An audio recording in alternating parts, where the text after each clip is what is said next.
Welcome to mastermind of GK. एक बार फिर से आप लोग का स्वागत है मास्टर माइंड ऑफ जीके में। फ्रेंड्स, जैसा कि सभी को पता है कि 16 नवंबर यानी कि आज ही से एसएससी जीडी कांस्टेबल का एग्जाम शुरू हो चुका है। तो फ्रेंड्स, आज फर्स्ट शिफ्ट और सेकेंड शिफ्ट में किस तरह के जीके जीएस के और हिंदी के प्रश्न पूछे गए थे उसी को मैं लेकर के आया हूँ। इससे आपको काफ़ी हेल्प होगा फ्रेंड्स। और बहुत सारे प्रश्न है जो आपका रिपीट भी हो सकता है, क्योंकि लंबा भी इसका एग्जाम चलेगा, 1 महीना तक एग्जाम चलेगा। तो आप लोग इसे ज़रूर देखें। और ये सभी क्वेश्चन फ्रेंड्स आपको आधे घंटे में मेरे वेबसाइट पर भी पीडीएफ के रूप में मिल जाएगा, तो वहाँ पर जाकर के भी आप लोग देखिएगा। और ये सब क्वेश्चन से आपको आइडिया मिलेगा फ्रेंड्स कि किस तरह के प्रश्न आपको पूछे जा रहे हैं, उसी हिसाब से आपको तैयारी करनी है। तो चलिए फ्रेंड्स, जो स्टूडेंट चैनल पर पहली बार विजिट कर रहे हैं, चैनल को सब्सक्राइब कर बेल आइकन को दबा दीजिएगा। तो इसमें टोटल हम 67 जीके जीएस के क्वेश्चन देखेंगे फ्रेंड्स। इसमें कुछ प्रश्न हिंदी के भी हैं। तो देखिए कैसा प्रश्न आपको पूछा जा रहा है। आज सवाल पूछा गया था फ्रेंड्स कि इनमें से कौन सा जीव है जो अपनी त्वचा से सांस लेता है। तो देखिए ऑप्शन में आपका होगा मेढक और केचुआ, तो ही इसका करेक्ट आंसर होगा। ठीक है फ्रेंड्स, ये बहुत सारे स्टूडेंट व्हाट्सएप ग्रुप और टेलीग्राम पे जो प्रश्न भेजे हैं वही मैं संग्रह करके आप लोगों को प्रोवाइड करा रहा हूँ। ठीक है, तो कहीं पे थोड़ा बहुत मिस्टेक हो जाएगा, हो सकता है प्रश्न में। तो पहला का जो क्वेश्चन है इसका आंसर हो जाएगा मेढक और केचुआ। ये प्रश्न आपका पूछा गया था, इनमें से कौन सा जीव है जो अपनी त्वचा से सांस लेता है, तो मेढक और केचुआ। सवाल पूछा गया था फ्रेंड्स कि 2020 आईसीसी अंडर 19 क्रिकेट विश्व कप कहाँ आयोजित किया गया। तो ये आपका कहाँ किया गया था, तो दक्षिण अफ्रीका में 17 जनवरी से 9 फरवरी 2020 तक आयोजन किया गया था। आपका 2020 आईसीसी अंडर 19 क्रिकेट विश्व कप कहाँ हुआ था, तो दक्षिण अफ्रीका में, और 17 जनवरी से 9 फरवरी 2020 तक। प्रश्न आपको पूछा गया था फ्रेंड्स कि जम्मू कश्मीर के मुख्य निर्वाचन अधिकारी किसे नियुक्त किया गया है, तो हृदेश कुमार को जम्मू कश्मीर के मुख्य निर्वाचन अधिकारी नियुक्त किया गया है। अगला सवाल आपको पूछा गया था कि 44वें संविधान संशोधन के बाद कौन सा मौलिक अधिकार हटा दिया गया है। तो देखिए 44वें संविधान संशोधन के बाद में है जो आपका संपत्ति का अधिकार है जो मौलिक अधिकार से हटा दिया गया है। पहले जो मौलिक अधिकारों की संख्या टोटल कितनी सी 7 थी फ्रेंड्स, अभी कितना है, तो अभी टोटल है जो 6 है, क्योंकि संपत्ति का अधिकार को हटा दिया गया है। और इसको हटा कर करके कानूनी अधिकार के तहत कितना 300 के कम में रखा गया। तो ये भी याद रखिए, पूछा जा सकता है। ठीक है, या तो पूछा जा सकता है संपत्ति के अधिकार को कब हटाएगा, कौन सा संविधान संशोधन के द्वारा, तो 44वें संविधान संशोधन के द्वारा हटाया गया। अगला सवाल को देखिए, बुद्ध चरित्र के लेखक कौन है, ये सवाल आपको पूछा गया था। तो अश्व घोष इनका लेखक है। ठीक है फ्रेंड्स, एक हर्ष चरित्र है, हो सकता है पूछा जाए आपका हर्ष चरित्र। हर्ष चरित्र के लेखक कौन है, तो बाण भट्ट है, याद रखिएगा। और बुद्ध चरित्र के लेखक कौन है, अश्व घोष है। तो हर्ष चरित्र के लेखक कौन है, हो सकता है आपको पूछा जाए। सिंपल ही क्वेश्चन पूछा जा रहा है फ्रेंड्स। और मेरे वेबसाइट पर लगभग कम से कम आपको 5 से 10 हज़ार जीके जीएस का क्वेश्चन प्रैक्टिस सेट के लिए मैं प्रोवाइड करा चुका हूं, जिसका लिंक इस वीडियो के नीचे डिस्क्रिप्शन में है। उससे बहुत सारे प्रश्न टैली कर रहे हैं, तो वहां पर जाकर के आप लोग प्रैक्टिस जरूर करिएगा। नहीं तो गूगल में जाकर के जीके मास्टर माइंड आप सर्च करिएगा फ्रेंड्स, मेरा वेबसाइट आ जाएगा, जहाँ पर बहुत सारे एसएससी जीडी का प्रैक्टिस सेट दिया हुआ है, करंट अफेयर्स का, हिंदी का और जीके जीएस का। तो वहाँ पर जाके करिएगा, नहीं तो उसका लिंक मैं इसके नीचे दे दूंगा। और ये सभी प्रश्न भी आपको मैं अपने वेबसाइट पे डाल दूंगा। तो बुद्ध चरित्र के लेखक कौन है, अश्व घोष, याद रखिएगा। हर्ष चरित्र के कौन है, तो बाण भट्ट है। पक्षियों का अध्ययन क्या कहलाता है, पूछा गया है फ्रेंड्स, तो ऑर्निथोलॉजी कहा जाता है, याद कर लीजिएगा। लॉजी संबंधी जैसे फलों का अध्ययन पोमोलॉजी के अंतर्गत किया जाता है। डेमोग्राफी जनसंख्या का अध्ययन, तो ये सभी का कॉन्सेप्ट आप लोग क्लियर करके जाइएगा। इससे एक प्रश्न आपको पूछा जा रहा है। कर्नाटक के वर्तमान में राज्यपाल कौन है, राज्यपाल सभी का देख लीजिएगा, तो थावरचंद गहलोत है जो कर्नाटक के वर्तमान में राज्यपाल है। अगला सवाल पूछा गया था स्वदेशी आंदोलन की शुरुआत कब हुई थी, तो बंगाल विभाजन फ्रेंड्स 1905 में हुआ था, तो वही 7 अगस्त 1905 को स्वदेशी आंदोलन शुरू हुआ था, याद रखिएगा। अगला क्वेश्चन पूछा गया था कि विश्व स्वास्थ्य संगठन यानी WHO की स्थापना कब हुई थी, तो देखिए इसकी स्थापना डेट के साथ 7 अप्रैल 1948 को की गई थी फ्रेंड्स। इसलिए 7 अप्रैल को प्रत्येक वर्ष विश्व स्वास्थ्य दिवस मनाया जाता है। ठीक है, ये भी याद रखिएगा। तो 7 अप्रैल 1948 को इसकी स्थापना हुई थी। इसका मुख्यालय हो सकता है पूछा जाए तो आपका WHO का मुख्यालय कहाँ है, तो जेनेवा है। उसी तरह से फ्रेंड्स आपका यूनिसेफ का मुख्यालय कहाँ है, तो न्यूयॉर्क है, ये याद रखिएगा। और यूनेस्को का मुख्यालय कहाँ है, तो फ्रांस पेरिस में, ये भी आप जरूर याद रखिएगा। अगला सवाल है नियाग्रा जलप्रपात किस देश में स्थित है, ये सब मैं बहुत बार बता चुका हूँ फ्रेंड्स, ये कनाडा में स्थित है। ये पूछा गया था सवाल, हाल ही में रामकृष्ण बजाज पुरस्कार किसे दिया गया है, तो गौतम अडानी को रामकृष्ण बजाज पुरस्कार से नवाजित किया गया है। तो इसका करेक्ट आंसर यही होगा, गौतम अडवाणी को। अगला सवाल आपका पूछा गया था वर्तमान में नीति आयोग के सीईओ कौन है, वर्तमान में नीति आयोग के सीईओ कौन है, तो अमिताभ कांत है जो वर्तमान में नीति आयोग के सीईओ हैं। अगला सवाल पूछा गया था फ्रेंड्स कि आयुष्मान भारत योजना कब शुरू हुआ था। तो ये आयुष्मान भारत योजना शुरू 1 अप्रैल 2018 को हुआ था। अगला सवाल आपका है मशरूम में बहुतायत में मिलता है। पहले ही बता चुका हूँ फ्रेंड्स कि मशरूम है जो प्रोटीन का बहुत ही अच्छा स्रोत है, तो प्रोटीन इसका करेक्ट आंसर होगा। पूछा गया था महानदी का उद्गम कहाँ से होता है। महानदी फ्रेंड्स हीराकुंड बांध आप लोग सुनेंगे, हो सकता है प्रश्न आपको कोई शिफ्ट में पूछ दिया जाए। हीराकुंड बांध है जो महानदी पर उड़ीसा में है। तो यहाँ क्वेश्चन पूछा गया था महानदी का उद्गम कहाँ से होता है, तो धमंतरी जिले में स्थित सिहावा नामक पर्वत श्रेणी से हुआ है महानदी का। हीराकुंड बांध महानदी पर है, याद रखिएगा।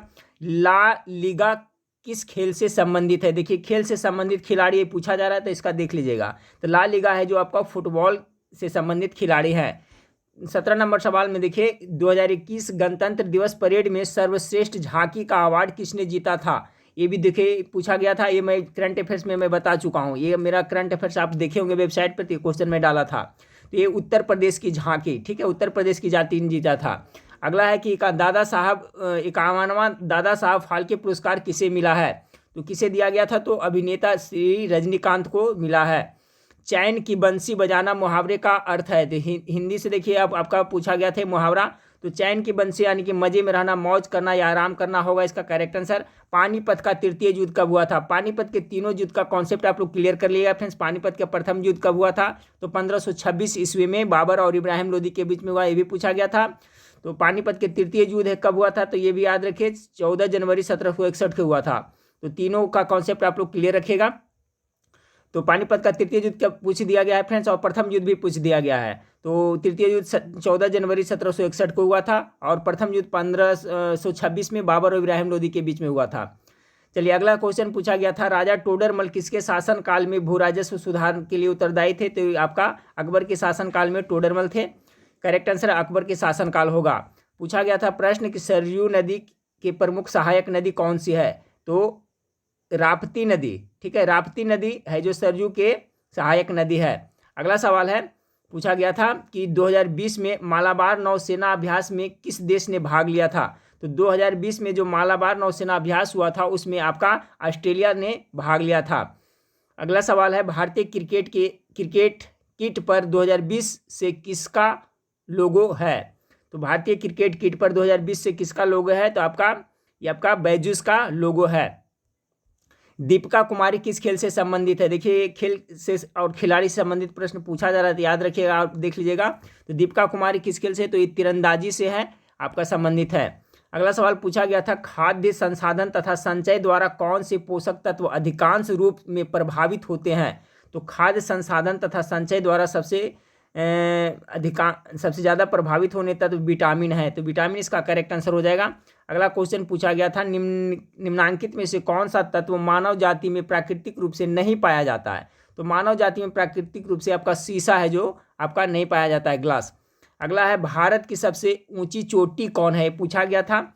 विश्व में सबसे ऊंची चोटी देखा जाए फ्रेंड्स तो 8,848 अभी बढ़ रहा है ऊंचाई, तो 50 ये एवरेस्ट की हो गई। लेकिन अगर भारत में पूछा जाए तो आपका कंचनजंगा हो जाएगा, जिसकी ऊंचाई याद रखिएगा 8,586 मीटर है। अगला है कि भारत रत्न पुरस्कार से सम्मानित प्रथम व्यक्ति कौन थे। तो देखिए इसमें ऑप्शन किस हिसाब से थे। तो 1954 में पहली बार भारत रत्न पुरस्कार 3 को दिया गया था, राजगोपालचारी, सर्वपल्ली राधाकृष्णन और सीवी रमन। लेकिन स्टूडेंट बोल रहे हैं कि ऑप्शन में सर्वपल्ली राधाकृष्णन थे, यही इसका करेक्ट आंसर होगा। अगला सवाल आपका है कि वर्ष 1954 प्रथम बार भारत रत्न पुरस्कार श्री राजगोपालचारी सॉरी फ्रेंड्स, यहाँ पर आपका रिपीट हो गया है, नोट्स में होना चाहिए, ठीक है, वही बात यहाँ लिखा गया है। उसका बाद है मुनीर किस राज्य का लोक नृत्य है। मुनीर है जो आपका उड़ीसा का लोक नृत्य है। फिर पूछा गया था वर्तमान में संघ सूची में कितने विषय हैं। तो वर्तमान में संघ सूची में विषयों की संख्या कितना है, तो 100 है।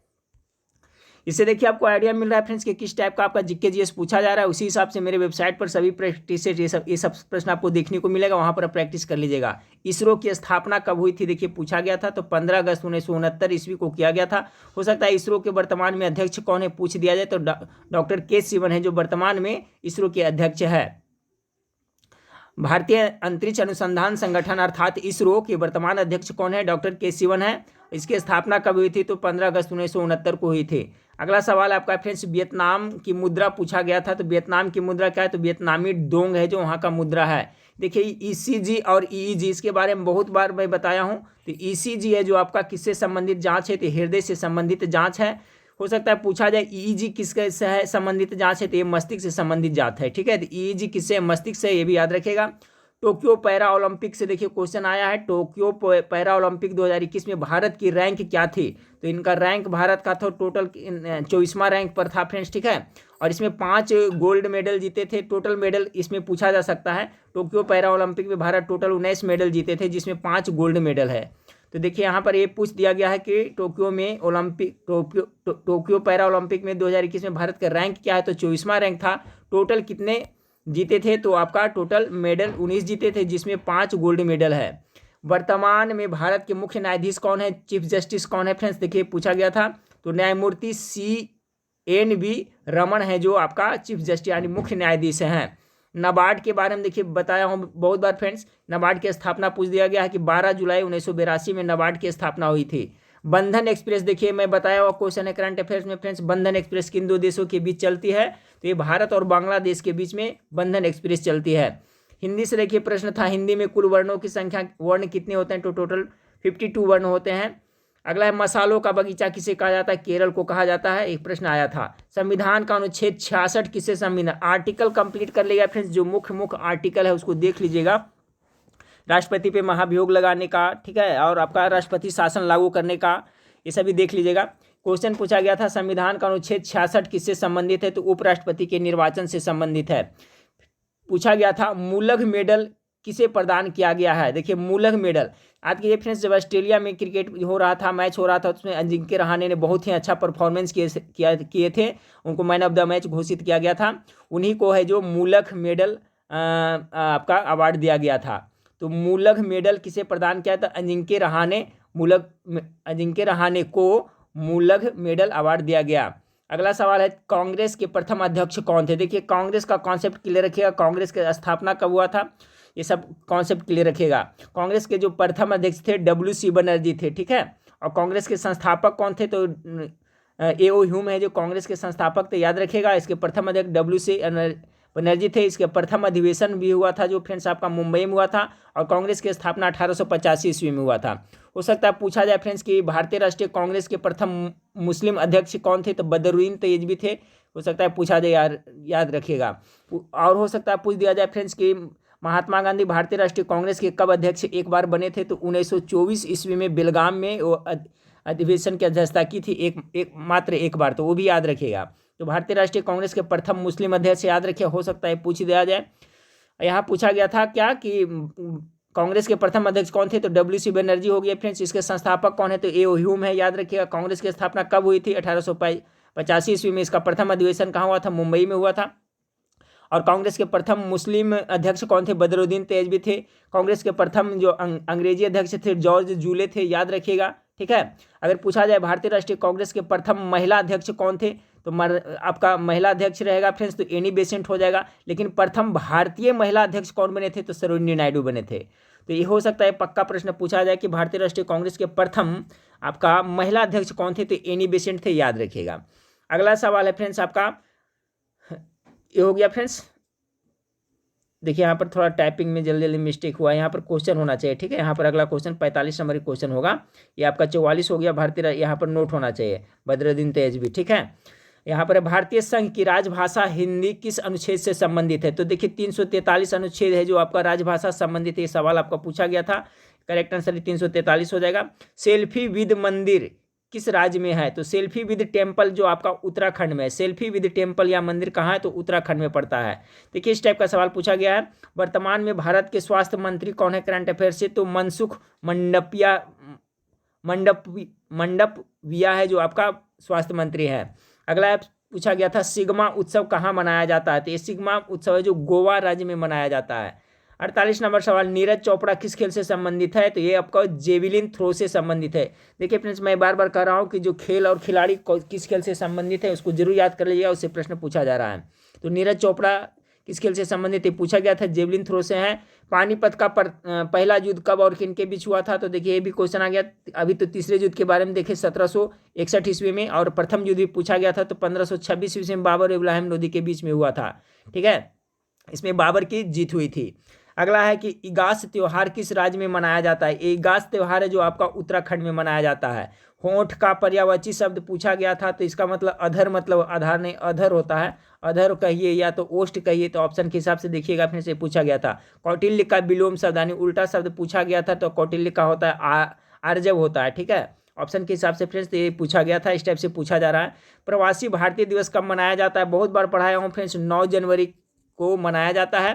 देखिए इसके बारे में थोड़ा डिटेल देखिए कि आप महात्मा गांधी एक मुकदमे के पैरवी में 1893 ईस्वी में आपका कहाँ गए थे, साउथ अफ्रीका, दक्षिण अफ्रीका गए थे। ठीक है, वहाँ से लौटे थे कब, तो 9 जनवरी 1915 ईस्वी को महात्मा गांधी लौटे थे। वही तिथि को यानी 9 जनवरी को प्रवासी भारतीय दिवस के रूप में मनाया जाता है। याद रखिएगा महात्मा गांधी है जो कब गए थे साउथ अफ्रीका, 1893 में लौटे थे कब, 1915 ईस्वी में। तीनों गोलमेज सम्मेलन का आप लोग कॉन्सेप्ट क्लियर रखिएगा फ्रेंड्स। तीनों गोलमेज सम्मेलन में कौन भाग लिया था, तो डॉक्टर भीमराव अम्बेडकर ने लिया था। द्वितीय गोलमेज सम्मेलन में महात्मा गांधी ने भाग लिया था 1930 ईस्वी से लेकर के 31 और 32 में तीनों गोलमेज सम्मेलन लंदन में हुआ था, जिसमें तीनों गोलमेज सम्मेलन में डॉक्टर भीमराव अम्बेडकर ने भाग लिया था फ्रेंड्स। द्वितीय गोलमेज सम्मेलन में महात्मा गांधी ने भाग लिया था। तो इसका कॉन्सेप्ट आप लोग क्लियर करके जाइएगा। चलिए अगला है क्वेश्चन पूछा गया था कि 2019 तक भारत में कितने संविधान संशोधन हुए यानी हो चुके हैं, तो टोटल 104 संविधान संशोधन 2019 तक हो चुके हैं। अगला सवाल पूछा गया था धर्मनिरपेक्ष शब्द को भारतीय संविधान में किस संशोधन के तहत और कब जोड़ा गया। बहुत बार पढ़ा चुका हूँ फिर, धर्मनिरपेक्ष हो गया, अखंडता हो गया। ठीक है, ये सभी शब्द है जो प्रस्तावना में जोड़े गए थे। कब जोड़े गए थे, तो 42वें संविधान संशोधन 1976 ईस्वी को जोड़े गए थे। अगला है ज्ञानपीठ पुरस्कार किस क्षेत्र में दिया जाता है, तो साहित्य के क्षेत्र में ज्ञानपीठ पुरस्कार दिया जाता है। कलिंग पुरस्कार किस क्षेत्र में दिया जाता है, तो ये आपका विज्ञान संचार के क्षेत्र में दिया जाता है। इस दोनों सवाल पूछा गया है। और देखिए हो गया फ्रेंड्स आपका कलिंग विज्ञान संचार के क्षेत्र में दिया जाता है, और आपका ये क्या था, ज्ञानपीठ पुरस्कार साहित्य के क्षेत्र में, और कलिंग पुरस्कार आपका कलिंग पुरस्कार और विज्ञान और संचार के क्षेत्र में दिया जाता है। एक क्वेश्चन पूछा गया था 400 डेज पुस्तक के लेखक कौन है, बहुत बार पढ़ाया हूँ, चेतन भगत के द्वारा लिखा गया है। चलिए पूछा गया था अनुच्छेद 143 किससे संबंधित है, तो ये आपका है जो उच्चतम न्यायालय से परामर्श करने की राष्ट्रपति की शक्ति के बारे में अनुच्छेद 143 में वर्णित है, ये भी पूछा गया था। चलिए अगर केईबुल लामजाओ राष्ट्रीय उद्यान कहाँ पर है, देखिए केईबुल लामजाओ राष्ट्रीय उद्यान आपका बिशनपुर जिला मणिपुर में पड़ता है। ठीक है, भारत के मणिपुर राज्य में बिशनपुर जिला में केईबुल लामजाओ राष्ट्रीय उद्यान पड़ता है। पूछा गया था 2021 में मैन बुकर पुरस्कार विजेता कौन है, तो मार्गरेट एटवुड है जो 2021 में मैन बुकर पुरस्कार विजेता है।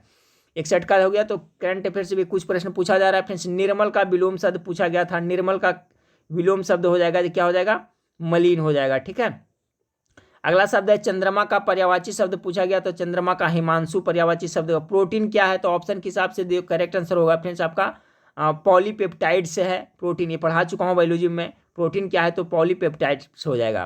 65 नंबर सवाल देखिए, निम्नलिखित में से कौन सा विटामिन यकृत में संचित नहीं किया जा सकता है, तो विटामिन सी है जो यकृत में संचित नहीं किया जा सकता है फ्रेंड्स। ठीक है, यकृत यानी कि लीवर, LIVER, लीवर अर्थात लीवर जिसे यकृत हिंदी में कहते हैं, ये मानव शरीर का सबसे बड़ा ग्लैंड है। हो सकता है पूछ दिया जाए कि मानव शरीर का सबसे बड़ा ग्रंथि कौन है, तो यही यकृत आपका है। क्वेश्चन पूछा गया था निम्नलिखित में से किस विटामिन की कमी के कारण मसूड़ों में रक्त आता है, तो सिंपल सा विटामिन सी की कमी के कारण है जो मसूड़ों में आपका ब्लड आता है। पूछा गया था एक क्वेश्चन इस तरह से, सबसे अधिक अभिक्रियाशील धातु कौन सी है फ्रेंड्स, तो इसमें थोड़ा सा कंफ्यूजन किया, ऑप्शन में किस हिसाब से था, प्रेडिक्टेबल में पूछा जा रहा था या मानव निर्मित में पूछा जा रहा है, तो ऑप्शन में देखिए फ्रांसियम, वो क्वेश्चन एग्जैक्ट रहेगा तभी पता चलेगा। तो आप लोग फ्रांसियम मारे होंगे, अब क्वेश्चन क्या था एग्जैक्ट पता, लेकिन ये सवाल पूछा गया था। ठीक है, सबसे अधिक अभिक्रियाशील धातु कौन सा है, तो सेसियम या फ्रांसियम है। तो फ्रांसियम में जो मानव निर्मित हो जाएगा फ्रेंड्स, प्रेडिक्टेबल रहेगा तो सेसियम हो जाएगा। तो 67 प्रश्न आपको सभी स्टूडेंट ने हमें प्रोवाइड कराया था, तो वही मैं टाइप करके इसमें हो सकता है फ्रेंड्स क्वेश्चन में कुछ कहीं पर थोड़ा सा सटीक न लिखा हो, लेकिन आपको कॉन्सेप्ट पता चल गया हो कि इस टाइप का प्रश्न आपको पूछा गया था।